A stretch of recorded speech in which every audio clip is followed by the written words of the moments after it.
HT news India, सच के साथ।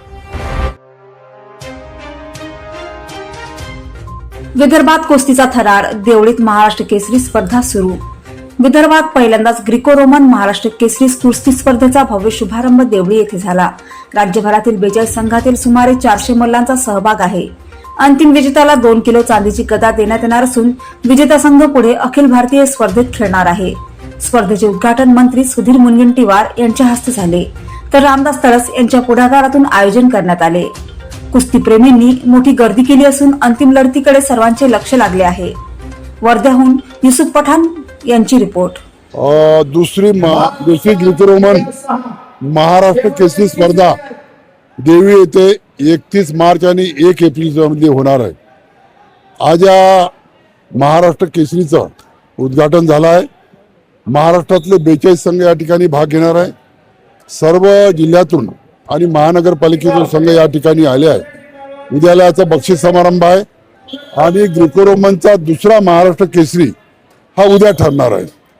या ठिकाणी त्यांची सर्व राहण्याची जेवणाची सर्व व्यवस्था या ठिकाणी राहणार आहे।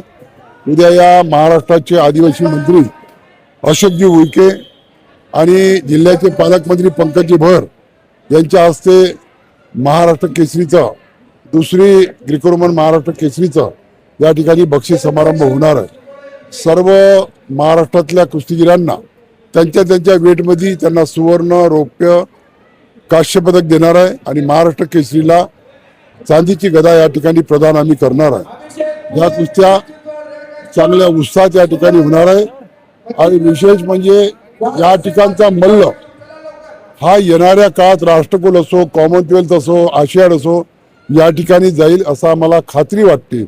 कारण या ठिकाणी झालेले कुस्त्या आता ऑल इंडिया कुस्त्यामध्ये स्पर्धेमध्ये भरती खेळणार आहे। त्यानंतर कॉमनवेल्थमध्ये या ठिकाणचे खेळाडू जाणार आहे। खाशाबा जाधव नंतर या महाराष्ट्राला ऑलिम्पिकमध्ये वैभव आतापर्यंत आलं नाही, पण महाराष्ट्र कुस्तीगीर संघाच्या माध्यमातून हे वैभव लवकरच येईल असं मला पूर्ण खात्री है। खबरों में अब तक के लिए बस इतना ही। फिर होगी आपसे मुलाकात ऐसी किसी बड़ी और खास खबर के साथ।